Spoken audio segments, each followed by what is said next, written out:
ومن آياته يريكم البرق خوفا وطمعا وينزل من السماء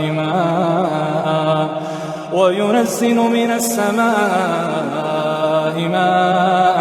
فيحيي به الأرض بعد موتها